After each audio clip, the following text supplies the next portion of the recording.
अस्सलाम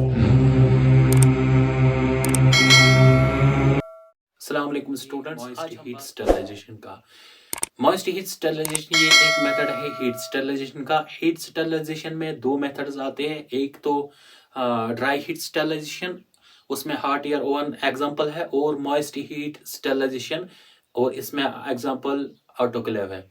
जो dry heat sterilization वो less effective than moist heat sterilization. Moist heat sterilization इसीलिए मोर इफेक्टिव है क्योंकि इसमें हम स्टीम यूज करते हैं। हीट में होती है स्टीम, वो उसकी पेनिट्रेशन पावर, वाटर बॉयल हो जाता है उसमें स्टीम जो निकलता है उसकी पेनिट्रेशन पावर मोर है as compare to dry heat को। इसलिए ये क्या करता है, ये कोगुलेट करता है प्रोटीन्स को और माइक्रो ऑर्गेनिज्म से है, वो है ऑटोक्लेव। ऑटोक्लेव का सेम वैसा ही है क्योंकि स्टीम का जो पेनिट्रेशन पावर है वो मोर है। स्टीम की जो काइनेटिक एनर्जी ज्यादा होती है और उससे पेनिट्रेशन पावर क्या होता है, मोर। उन दोनों की वजह से जैसे कि उसमें काइनेटिक एनर्जी ज्यादा होगी और पेनिट्रेशन पावर मोर हो जाएगी, उससे क्या होता है, उससे प्रोटीन्स कोगुलेट हो जाती है और प्रेसिपिटेट हो जाती है। प्रोटीन्स जब कोगुलेट होगी और प्रेसिपिटेट होगी उसकी वजह से माइक्रो ऑर्गेनिज्म किल हो जाता है, मर जाता है। यह है principle. Same like as pressure cooker होता है, जो घर में प्रेशर कुकर होता है वहां पे भी सेम मैकेनिज्म इसका वही है जो प्रेशर कुकर का है।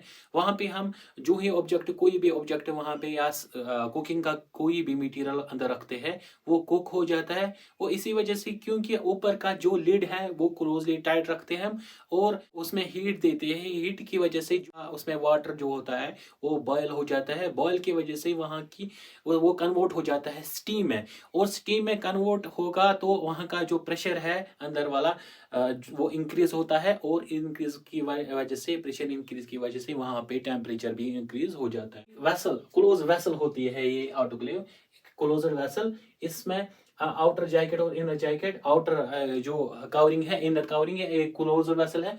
जो है आफ्टर बॉयल की वजह से इसमें प्रेशर इंक्रीज होता है क्योंकि ये क्लोज्ड वेसल है, और वहां पे क्या होता है, प्रेशर इंक्रीज हो जाता है और फिर टेम्परेचर भी इंक्रीज हो जाता है। टेम्परेचर और प्रेशर इंक्रीज हो जाता है उसकी वजह से उसमें जो स्टीम प्रोड्यूस होती है वो उस स्टीम से उसका पेनिट्रेशन पावर और काइनेटिक एनर्जी मोर होती है। उस वजह से वहां पे क्या होता है, वहां पे किलिंग ऑफ माइक्रो ऑर्गेनिज्म होती है और वो ऑटोक्लेव या तो वर्टिकली होता है या हॉरिजॉन्टली होता है।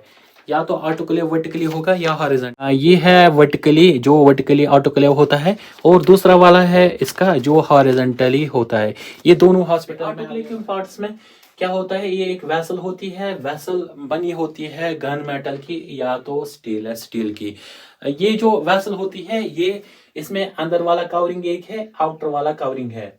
इनर वाला को बोलते हैं इनर जैकेट, आउटर को आउटर जैकेट। जो ये वेसल है, ये वेसल है, ये वेसल है, ये आउटर जैकेट है। आउटर वाला जो स्टील है या गन मेटल का, और इनर वाला जो इनर जैकेट है, और इसके ऊपर लीड होती है। लीड में तीन चीजें होती है। एक तो सेफ्टी वैल्यू जो रिलीज करता है प्रेशर, अगर ज्यादा प्रेशर इसमें बढ़ जाएगा तो वो रिलीज करेगा। और दूसरा है प्रेशर गॉज जो मेजर करता है प्रेशर। और है सेफ्टी वैल्यू, सेफ्टी वैल्यू जो यहाँ पे प्रेशर इंक्रीज हो जाएगा, अगर इसमें ज्यादा प्रेशर इंक्रीज हो जाएगा तो ये सेफ्टी वैल्यू से मेथड यूज करते हैं हम ताकि इसमें टेम्परेचर और प्रेशर इंक्रीज हो जाए। या तो डायरेक्टली वहां पे नीचे वहां पे वाटर होता है वो बॉयल हो जाता है, उसकी वजह से वहां पे टेम्परेचर और प्रेशर इंक्रीज होता है।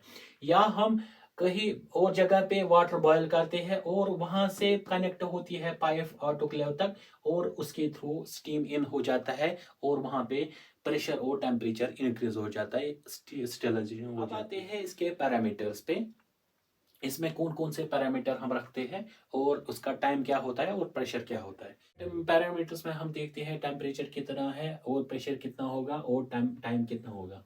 121 डिग्री सेल्सियस तक हमें प्रेशर होना चाहिए 15 psi। प्रेशर हमारा 15 psi होना चाहिए और टाइम हमें 15 मिनट स्टेरिलाइजेशन करनी है। अगर हमारा टेम्परेचर पहुंच गया 128 डिग्री सेल्सियस तक तो हमारा प्रेशर होना चाहिए 28 psi, जो प्रेशर गॉज पे मेजर होता है, और वहाँ पे 10 मिनट्स तक हमें स्टिलेशन करनी है। अगर हमारा टेम्परेचर पहुँच गया 132 डिग्री सेल्सियस पे, हमारा टेम्परेचर 30 psi होना चाहिए और 3 मिनट तक हम स्टिलाइजेशन करते। ये है हमारा टेम्परेचर और प्रेशर कितना होना चाहिए और टाइम कितना होना चाहिए, इस पैरामीटर के थ्रू हम स्टिलाइजेशन। और प्रोसीजर क्या है इसका? प्रोसीजर है ऑटोक्लेव का। हमने इसमें पहले हमें ऑटोक्लेव की वाटर लेवल चेक कर रही है, क्योंकि ये कि अगर वाटर लेवल कम होगी उस वजह से स्टीम पूरी नहीं बन पाएगी और स्टेलाइजेशन नहीं हो जाएगी, क्योंकि यही वाटर जो बॉयल होता है इसी के थ्रू स्टीम बनती है। ये कन्वर्ट हो जाता है स्टीम में और इसकी वजह से प्रेशर और टेम्परेचर इंक्रीज होता है।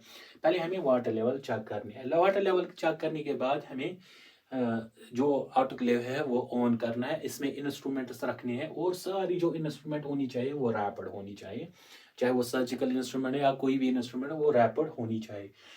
इंस्ट्रूमेंट रखने के बाद हमें लीड क्लोज करना है और हमें टाइम वेट करना है यहाँ टेम्परेचर पहुँचने तक 121 डिग्री सेल्सियस, या अगर हम 128 रखेंगे या 132 वहाँ तक वेट करना है। टेम्परेचर बढ़ गया, हमें क्या करना है, हमें अब इसको स्टेलाइज पे डालना है। स्टेलाइज पे डालने के बाद हमें वेट करना है 15 मिनट्स। अगर हमने टेम्परेचर 121 रख दिया, वहाँ तक बढ़ाया इसको टेम्परेचर, हमें वेट करना है 15 मिनट्स। 15 मिनट्स वेट करने के बाद हमें क्या करना है, हमें ये ऑब्जेक्ट्स जो होंगे वो स्टेलाइज हो जाएंगे और स्टेलाइज होने के बाद हमें इसको प्रेशर वहाँ पे वैक्यूम पे डालना है, ताकि ये जो ऑब्जेक्ट्स अंदर वाले ऑब्जेक्ट्स है यहाँ पे स्टीम ना रह जाए और ये ड्राई हो जाए। ग्रेविटी डिस्प्लेसमेंट ऑटोक्लेव, दूसरा है प्री वैक्यूम ऑटोक्लेव।